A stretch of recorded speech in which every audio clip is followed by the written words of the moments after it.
family was really lucky. You know, I then saw about the day after the murder of Stephen when the officers came to my house.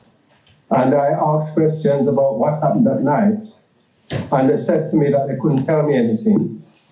I couldn't understand why after a murder or any kind of thing to do with a family, that the officers would come to the house and not explain to the family what had happened. And then I started to think of programs that I used to watch on TV. Just Law and Justice or something I used to watch. And the police used to come in to the family and explain to them what happened. And then by Sunday, the officers came to my house and was accusing my son Stephen of being a burglar. And I then asked, the question was, whether or not my son was a burglar or whatsoever he was murdered. And so it's your job to go and find the people who killed him. And so I then decided that the best thing to do was to go and find a solicitor. And so when I found the solicitor, I made the solicitor ask the questions that we were asking and that the police would answer. And then we were so lucky that we had friends and families and all the people who came, and I think we were blessed in a way because eventually we met Nelson Mandela. And from the minute that we met Nelson Mandela, the media started to follow us. And when the media started to follow us, that was good because we then decided that we wanted to publicize what was happening to the family to the best that we could. And then we were then blessed by the fact that a man from the TUC, or the black workers, came to the house and explained to us about going to the union. And so we went to Blackpool. They asked me to go up on stage and speak. And when I went up on stage and speak, the doors of the whole of Britain was open for us to explain what happened. And so we were able to fight with all the help of all the different people from all backgrounds came to the assistance of the family. I want to thank you for that. I also want to let you know that Will Sullivan, who was one of the people that came to see you, is sitting in the front row there, still supporting and continuing that struggle. The second question that I want to ask is about today. We've been told that, after many years of there's no institutional racism inside the police, that it's been exposed that a number of officers were, I believe, corrupt at the time. And I would like to ask you what you think is necessary for the truth to be exposed and for more justice to be done for Stephen and for your family in regards to both the Metropolitan Police and the proper conclusion of that investigation. Well, it's over 30 years, as everybody should realize. It's over 30 years. And I've said it in many times that I am not going to stop. And we now have a gentleman from the BBC who is digging up all kinds of things that's showing that the police, especially the Metropolitan Police, is determined not to solve this case. I don't know what they are hiding or who they are protecting, but every time you look at the situation of my son's murder, you have to wonder. There was a boy at the station, the one who came to my house tonight and told me about the attack on Stephen, who went to the police more than once to try and get him involved because he was at the bus stop at the night. There was also a woman from France who came back and gave evidence. The boy that was with Stephen gave crucial evidence, and they treated him as if he was the one who murdered Stephen. So when you look at the case, I can't stop to think that maybe there's somebody very high up in the police force who the Metropolitan Police is protecting. They don't want him to be named. The boy who just died 2 years or 3 years ago, Dwayne Brooks identified him, tried many times for them to allow him to go and pick him out, and they stopped him from doing that. Something is wrong with the police force. We've had 2 different people look at the way that they dealt with Stephen's case. And the same thing that we found out how many years ago, this other woman who looked at the police force came with the same kind of answer. They are determined that they are not going to solve Stephen's case. And there is a reason for that. And I don't know what that reason is. But somehow or the other, eventually, things will come out and we'll find out who they are trying to protect. Because you can't have a police force for over 30 years being given all these information about how to solve the case. The last person who was in charge of this case, who took it over and had some justice, was told by the judge that did the case to go and find the rest of the people who did it. And within weeks after the case was finished, they forced this man to retire from the case. The one who came after, who actually did the decent thing of solving some of the case, was tossed from the judge to go and get the rest of the people. They got rid of him just about a week after the case was finished. So there is something drastically wrong with the Metropolitan Police. They are trying to cover up something. I don't know what it is. And eventually it will come out. And I pray that I'm alive to see it when it does. I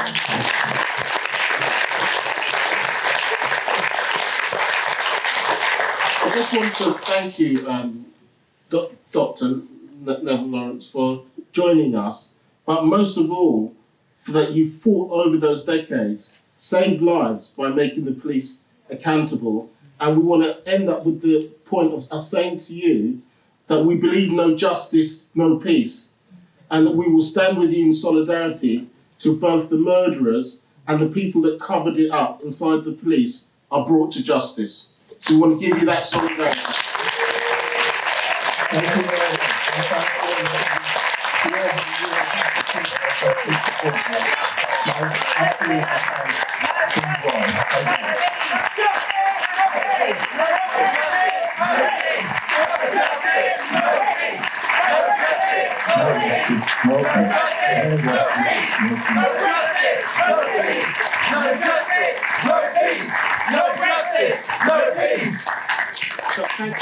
Thank you, everyone. I know it's early over there, so I'll let you be in peace now. And thank you for making that connection. Thank you.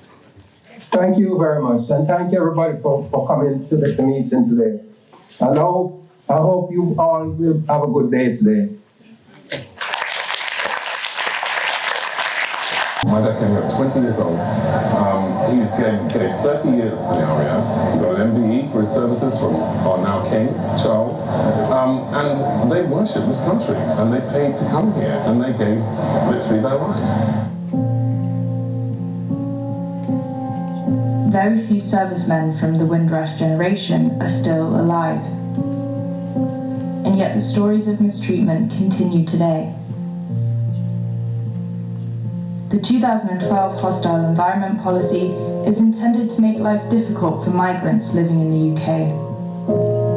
My father's generation were invited to come here as British citizens, and then subsequently the laws of immigration changed because there was a lot of backlash when they came. A lot of immigrants had no idea that there had been changes to their passports until you go back for a funeral or someone's birthday. And then what's happened, and is continuing to happen, is that people are going back to the Caribbean and can't get back into the country. Today marks the day that we can start to really look at this and see how can we change this.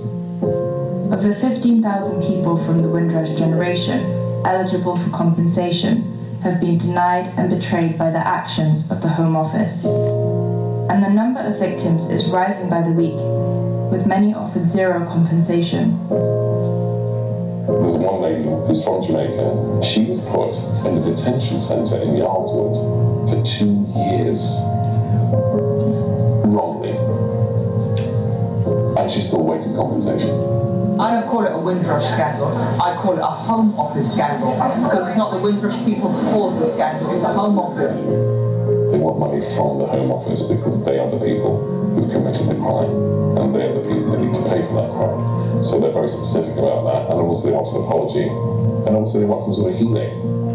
It appears to the community that the country is quite comfortable with the situation as it stands. And why do I say that? Because there has been no resolution. We need to tell the truthful story, and I think when we start to do that, then we can start to look at the end game, which is an end to this outrageous hostile environment policy.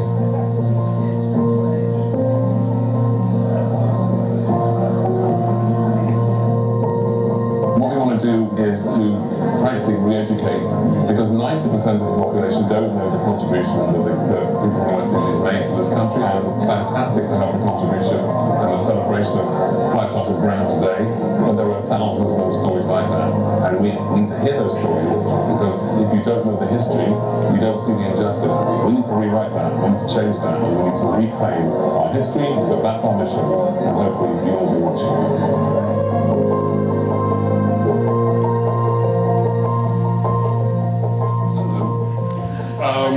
Thank you for inviting me to come and talk about this. I have to be a little bit careful about what I say because we do have a big launch of this next year, so I'll try and use my words carefully.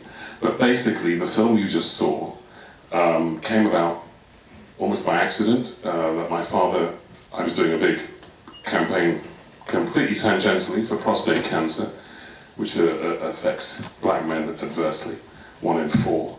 So I was diagnosed, I'm fine, I'm under active surveillance, but in doing that campaign for Prostate Cancer UK, I did an exclusive with the Daily Mirror to announce my diagnosis. And as a result of that, they asked me about my family's reaction to my diagnosis, and I told them about my father's history in the RAF and how upset he was about Windrush. And they did an interview with him, and the headline was, "I think they're waiting for our generation to die out," which I put on social media. It got a lot of traction, and that led to a lot of people contacting me and saying, "Can we help you with a campaign to get justice for the Windrush generation?" I live in Lincoln and London, and when you live in London, you sort of think that everybody knows about this. I live in Lincolnshire, which is Nigel Farage country, I hate to say. And so it's very white, it's very middle class, and they don't even really know what Windrush means. And I know you think, how can that be possible? 75 years of Windrush, everybody knows what it means. No, it is apartheid in the countryside. So we have to educate. So what we're doing is the film you've just seen will be going out on all our social platforms. So we're on, whichever platform you're on, we're on it. So we're just at J for Windrush, the number 4. We'll be on everything. And this film launches in the next week or so. And then we are going to start populating all of our social platforms with stories from the victims. So I've been having lots of chats with the victims, with the lawyers, and fortunately, because I'm an actor, and I know usefully in this case, lots of famous people, we have a lot of high-profile celebs behind us. I won't spoil it and tell you who, but you'll see an amazing film featuring them and the Windrush victims and the lawyers, which will be going out, touch wood, end of January. But of course, with the war going on, everything keeps getting moved back. We were going to launch in Black History Month, and then we had a little problem in Israel.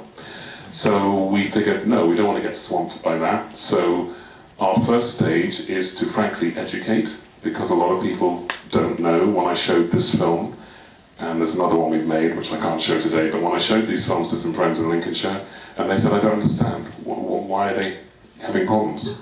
Why don't they have the paperwork? And you go, do you know anything about Britain's colonial history? And you know the answer is no, because we don't teach it in schools. So I think someone told me the other day that they do teach it in Wales. It is on the curriculum in Wales, so if Wales can do it, why can't the rest of the United Kingdom do it? So that'll be part of our campaigning. So at the moment, what we do is we will start with this film, and then there's a longer interview with my father, who you saw in the RAF uniform, And we've done a big interview with my dad, and we're going to split that into sort of 10 parts, and he'll just talk through his journey of coming to this country, which represents a lot of people of that generation, what they faced, what they went through, so that people can start to understand the history. Because as I said in the film, if you don't know the history, you generally do not see the injustice. So I've heard so many harrowing stories, which I will start to share on social media, but they are ridiculous. Right up to, there were certain people who talked with The Guardian and various other newspapers, and you may have come across them, and we were trying to find news stories, because there were so many. And then I got a call from a lawyer who looks after music artists, and he said to me, can I introduce you to somebody called Cash? And I said, right, his name is Cashtastic. Cashtastic, great name. Okay, well, I'll have a chat, thinking it was going to be 5 minutes. An hour and a half later, as he explained to me that at age 17, he got signed by Universal Records, which you think would protect him. Because he came over as a barrel child, came over 5 years old, mother was already here. He only discovered when he was about 9 that he got asked, he was very good at football, he was about to go on a tour with his school, and he couldn't travel because he had no documents. Well, he shouldn't have to because his mother's British, but hello. So anyway, he couldn't go. That was the first time he realised he had a problem. Then at 17 he got signed by Universal and thought, I'd love to tell the world about this, but this is going to involve me travelling, and there's an issue around that, so I'll just maybe keep it quiet. So he continued to do his music, but he got more successful, and people kept asking him to tour. So he thought, well, maybe I better do the paperwork and try and work this out. He starts trying to do that, and before he can even get that underway, 8 immigration officers turned up at Universal Records. And I said, well, surely the label did something to protect you. He said, no, they didn't understand what was going on, because people really don't get it. Anyway, cut a long story short, Cash got deported for 5 years to Jamaica. He's now been back here for 5 years. In the other film that we've made, you'll see him in it, and we're going to do some work talking about his story. But that's just one of many stories. I then spoke to a lady who got her British citizenship, got her passport, lived here for 40 years, shouldn't have to be obviously applying for it, but eventually gets it. And then she said, but I still have to reapply once a year, even though I've lived here for 40 years. So this basic fact of being British citizens, I said to my father, when did Britain, just give me my history lesson, Dad, because he did the English curriculum in Jamaica. We don't, he studied everything we study in school here, and when my dad came here in 1955, he said, why is it I'm doing the English curriculum, I'm learning all about Shakespeare and Wordsworth, and yet when you guys go to school, myself and my brothers were all born here, when you go to school here, why is it slavery and colonialism are removed from the same curriculum I was taught in Jamaica? And as Wendy Williams said in the Lessons Learned review of the Windrush scandal, which I will now reframe as the Home Office scandal, because that's what it is. And when she wrote about that, she said the basic reason that this whole nightmare continues to unfold is because they do not understand the basic fact that people from the West Indies are British citizens. So I said to my father, what is the history? He said, 1655. We were taught this at school. We all know it in Jamaica. 1655, the British defeated the Spanish. And they ruled Jamaica and the Caribbean for 300 plus years.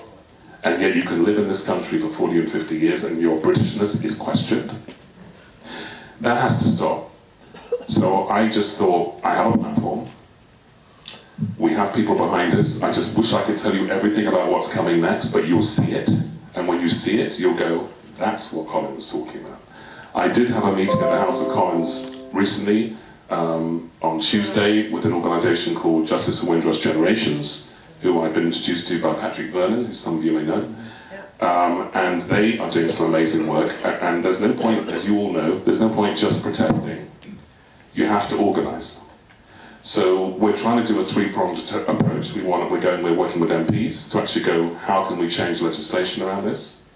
But ultimately, I didn't know this party, this group I met on Tuesday at the House of Commons have been meeting for 2 years. And I didn't know about it.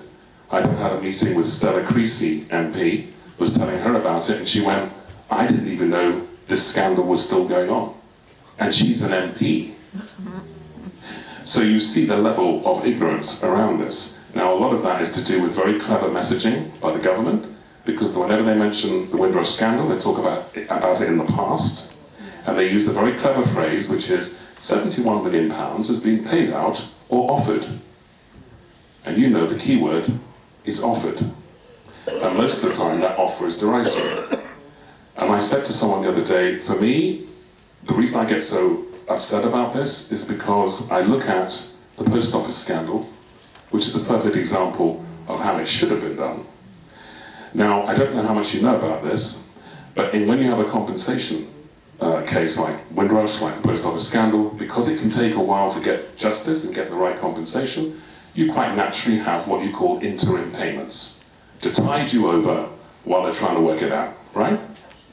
Post office scandal, not saying that there's no competition between how bad these situations are, by the way, they're both awful, but the post office scandal was dealt with properly. They were given £100,000 in interim payments, no need for applications, which was then increased to £163,000 before they got their payout. They also had legal aid on top, which is key. West Indian victims of Windrush, no legal aid, have to apply for interim payments with a ceiling of £10,000. How can these two things be treated so differently? I think we know the answer. So that's why Neville was here, speaking so brilliantly about institutional racism. We know what's going on. There was also a wonderful report by Human Rights Watch where they said that from between 1950 and 1981, there has been a deliberate policy to exclude people of black and brown skin from living and working in the UK. None of you are probably surprised to hear that, but we have to do something about it. So this film is the beginning of that, and then if you follow us on our platforms, you'll see that we'll be putting out information about the case studies, about who's supporting this. Some of you will figure it out if you go to my website, but officially, I'm not allowed to tell you. But there's a very well-known international singer who you all know, who I'm very proud to say I'm Zooming with a couple of times a week, and she's supporting us, and that's why we have the wind beneath our wings. And you'll know what that means when you get to meet her and what she's done for us. So all I'd like to say to all of you today is please follow us on our various platforms, whatever one you're on, Facebook, Twitter, TikTok, whatever you're on, it's the same on all of them, @J4Windrush. The website is justiceforwindrush.org. At the moment, what we're asking people to do is go to the website and register your interest, and then when we start to roll stuff, you'll be the first to know about it. And then what we want to do is build a movement. So we also want to use this time as well as educating people, because that's a big job. We also want to reach out to other organisations in this space, because there's a lot of people doing amazing work around Windrush, but sadly, no one's seeing it. And a lot of the time, they're working in corners. So we said, right, this is time for us to all come together, one movement, united, and then we will be an unstoppable force. And this government, or the next, depending on who gets in, will have to do something about this, because I've met the victims. I mean, I literally was in North Middlesex Hospital last week because Anthony Bryan, who some of you would have read about in The Guardian, they did a film called Sitting in Limbo. Anthony was detained 5 years ago, unlawfully, and he's waited 5 years to get compensation. He's in our film, not this one, the big one with all the stars that you will see. But when I spoke to Anthony, I said to him, so 5 years, how are you mentally, physically, how are you coping? And he said, I'm not. That's why I'm in hospital. I can't breathe. My partner, Janet, has done everything for me, and I feel as a man, I feel my manhood has been taken away from me. I can't work.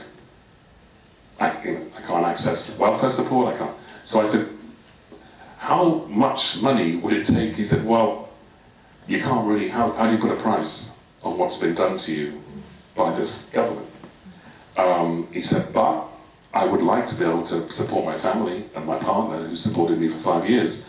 But he said, they've worn me down. I'm a broken man, and so I'm going to take what they've offered me. And I said, what have they offered you? He said, £40,000. So, speaking to Martin Ford, KC, who wrote the Windrush Compensation Scheme, speaking to Jackie McKenzie. Sorry, 30 seconds. So speaking to all the various lawyers, and all of them are basically saying what happens, unfortunately, is they offer zero compensation, no matter how good your case, that's what you get offered.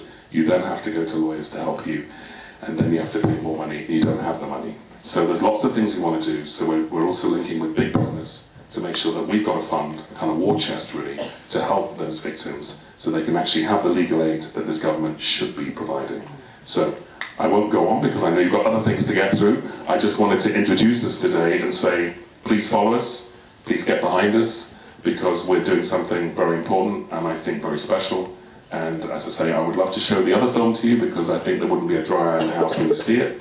But trust me, it's powerful, and the government will not be able to ignore it. Thank you.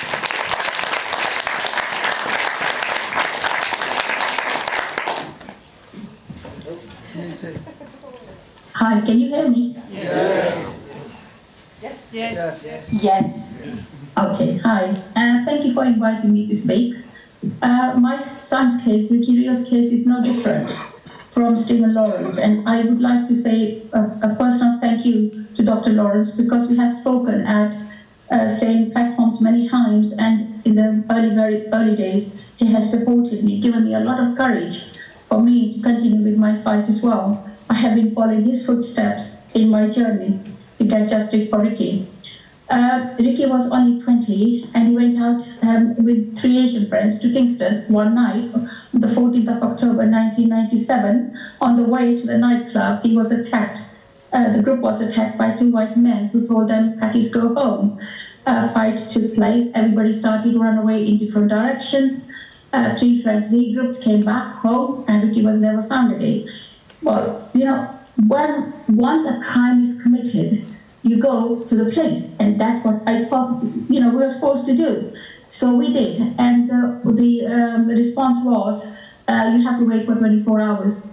Even when the police talked to Ricky's friends who told them about the racial attack, the response from the police was, forget about the racial attack, you will have to wait for 24 hours, and if your son doesn't come home, contact us again. Well, we thought that wasn't right, so we took Ricky's friends who were victims of this attack to Kingston police station, who told us and reported Ricky missing. The response from the police was really appalling, really appalling. They told us they were not interested. They did not recognize the racial attack, even though they were victims of the racial attack with, injuries on their jaws and everything.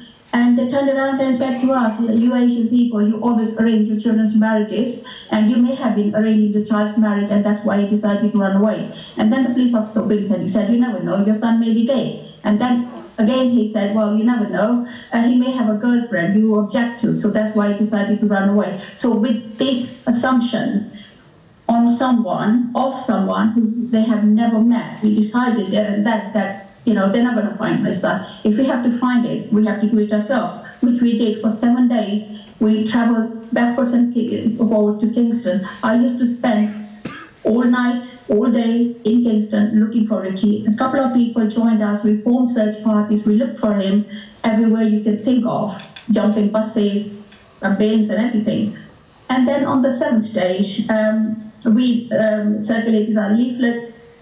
We found witnesses, we found CCTVs, we told the police about them, and then on the 7th day, they found Ricky's body. I wasn't at home, the police knew I was not at home, but they still sent 2 police officers to my house. My children were alone on their own, and the youngest one was only 11 years old, and my daughter was on the phone to me.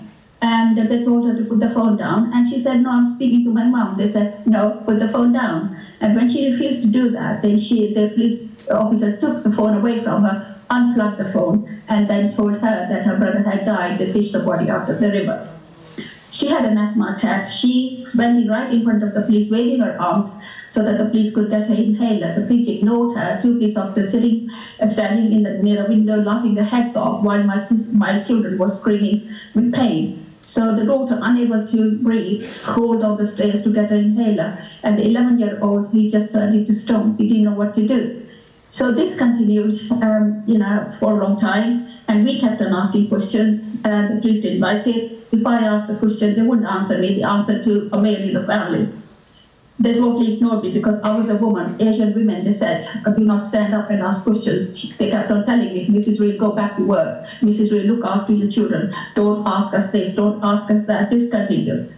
And so we, like Mr. Lawrence said, we contacted a solicitor who wrote to the Police Complaints Authority, and obviously, a report was made. And the report that criticizes the police very, very heavily is still kept under lock and key after 25 years. They still refuse to release it.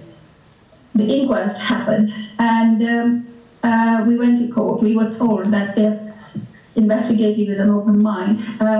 During the inquest, the head of the investigation was answering the questions directly to the coroner, but there she faced her.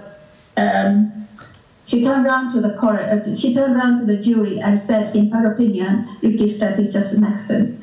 The jury returned an open verdict. So we have been campaigning for justice for ever since. But the investigating officer decided to punish me.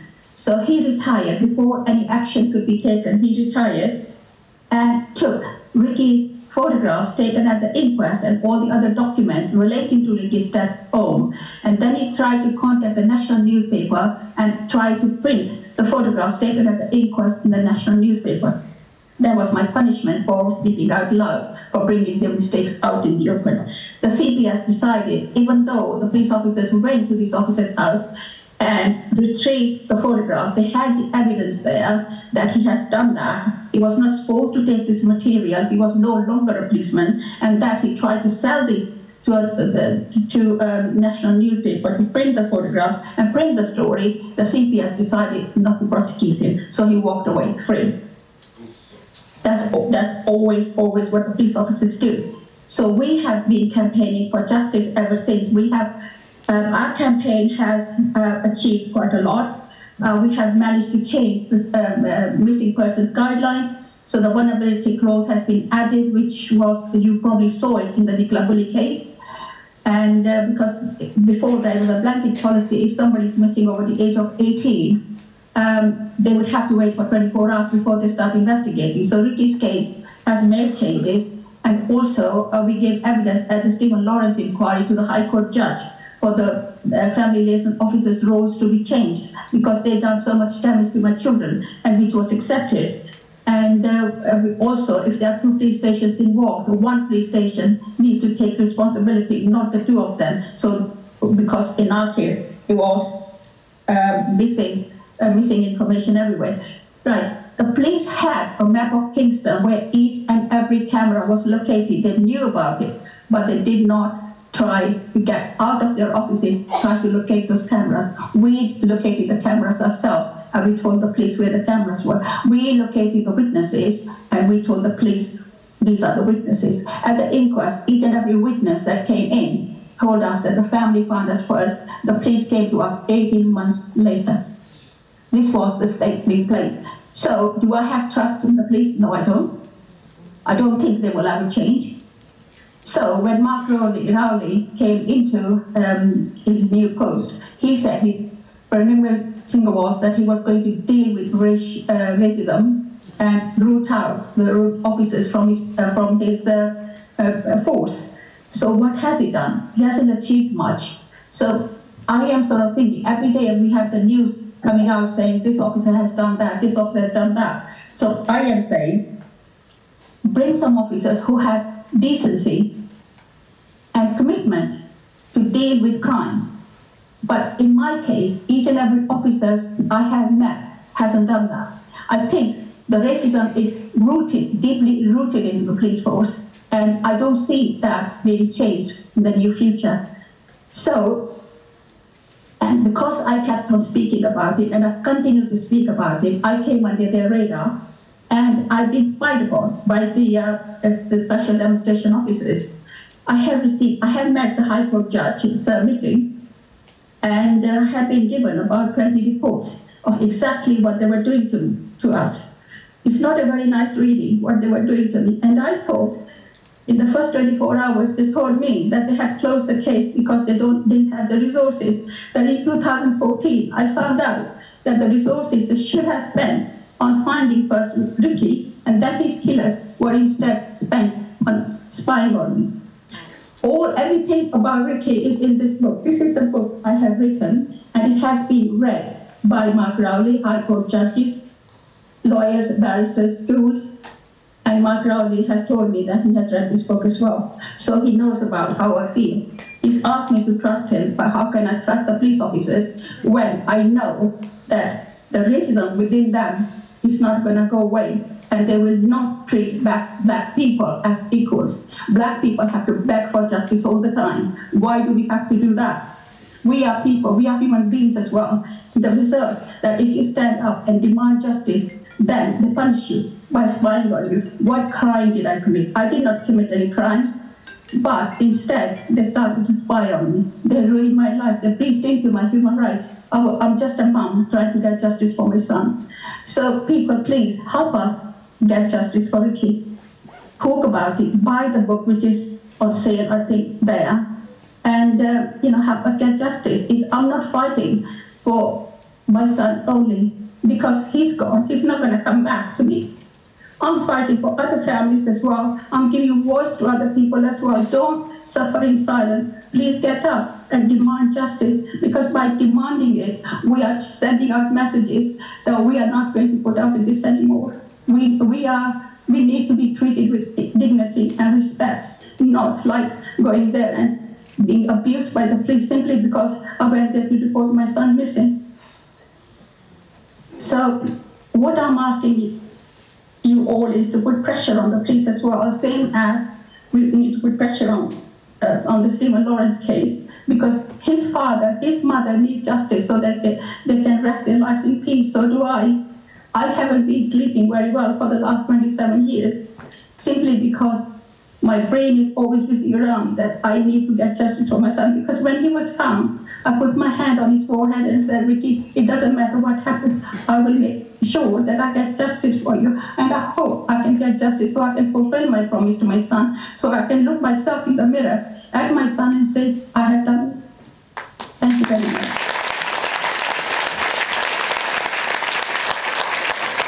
Conference today. It's always good to be around like-minded people and discussing this troublesome and ever-growing problem. There can be no denying the racism, fascism in the UK, and there can be no denying that it's on the rise. And we only need to look at the events of last weekend when Tommy Robinson and his merry band of hooligans descended on the cenotaph, simultaneously brandishing their poppies and their Nazi symbols. Though I'm sure the irony and idiocy of that was lost on them entirely. You can look also to the alarming increases in anti-Semitism and Islamophobia in the UK since the eruption of violence in the Middle East, or to the latest hate crime statistics, which show that the year ending March 2023, there are a staggering 145,214 hate crimes recorded by the police in England and Wales, which despite the slight drop has been on a rapid increase since 2013, and we know that's all affected by whether or not people actually bother to report it. Or you can look at the demonisation of refugees and asylum seekers, which has become a norm in our national press. Now, when faced with questions as to why we're seeing a rise in racism and hate crimes, this government always seems to scratch its head in confusion, as if the answer isn't staring them right in the mirror. Because it goes without saying that all Tory governments are pretty vile, but this one sits on the top of the pile of morally depleted governments. And I'm in friendly territory here, so I can call it as I see it without stepping on any toes. Every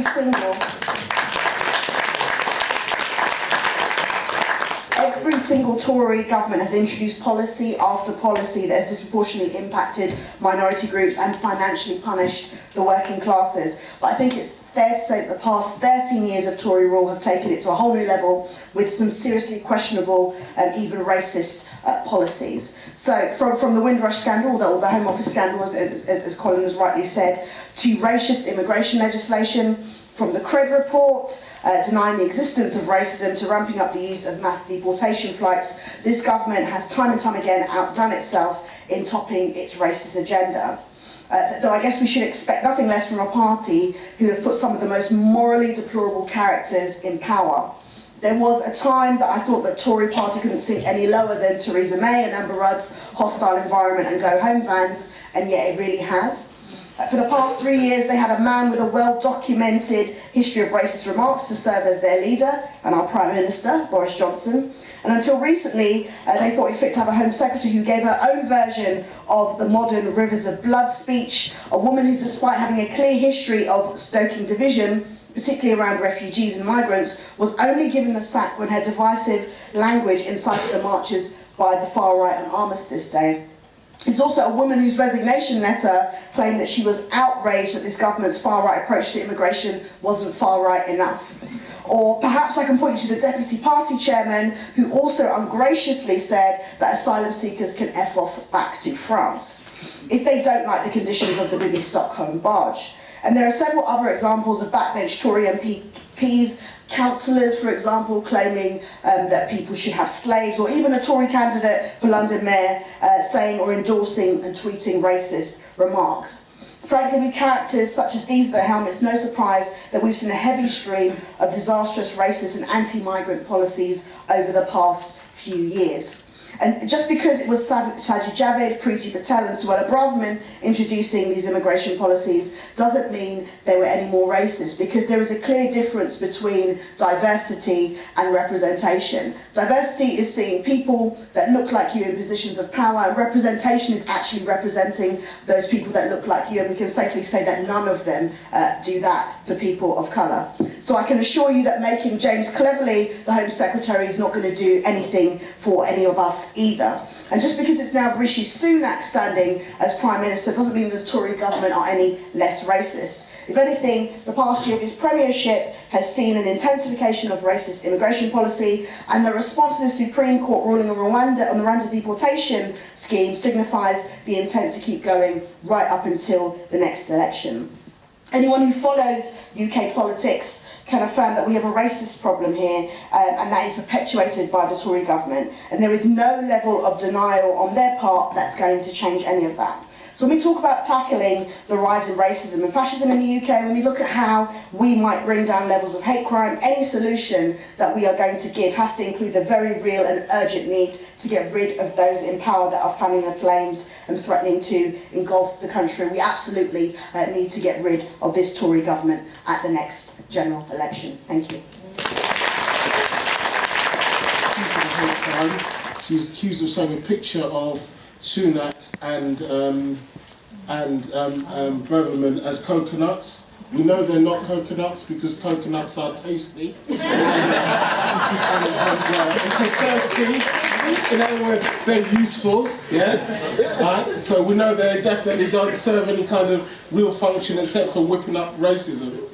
And so what we'd like you to do is to go back and with some dates. We want to, on the 18th of December is a day for Migrants Day, which we're celebrating with the French organisation. And on the 16th of March is the International Day for Opposing Racism, which we'd like you to prepare for, both in the trade unions and on the streets for demonstrations and movements. And I just want to end that I do want to thank all the speakers who've spoken and given us a tapestry of racism today. There's even a special thanks to Belle and Diane Abbott, actually. I'll tell you why, because I don't know if anybody read the Ford report that reported on the level of racism that's inside Parliament. What's interesting, and I hope Belle doesn't mind, I wish it was only the Tories that were pumping up the level of racism. But there's also a problem that people who should know better do not defend black women who've taken on politics and challenged racism. And although Diane's not here, I'd like to give a round of applause to Diane.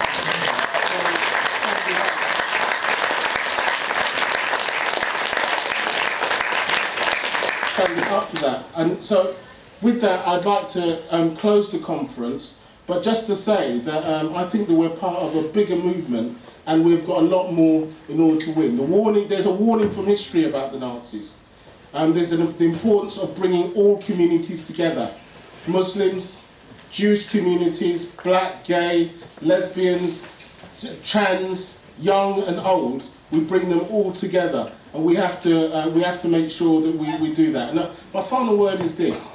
I know that the Tories are really wrong. I used to be a teacher, and all you needed to do for the students to start a fight in the playground was say your mum. And they'd all start fighting. I don't know why, right? But Suella Braverman said that she was worried about foreign-born mothers. That's her mum. So for her, she's not. Anybody's prepared to attack their own mother, yeah, who gave birth to you, tells you that there's something fundamentally wrong with you, right? So I think one of the things we have to understand is that we understand how deeply based that racism is, but also how they're a bridge, an enabler towards those fascists, and we're going to stand in unity in the same ways we did against the BNP, the EDL, Football Lads Alliance, and any one of those people they chuck at us. We're going to stand in unity against them. So thank you very much.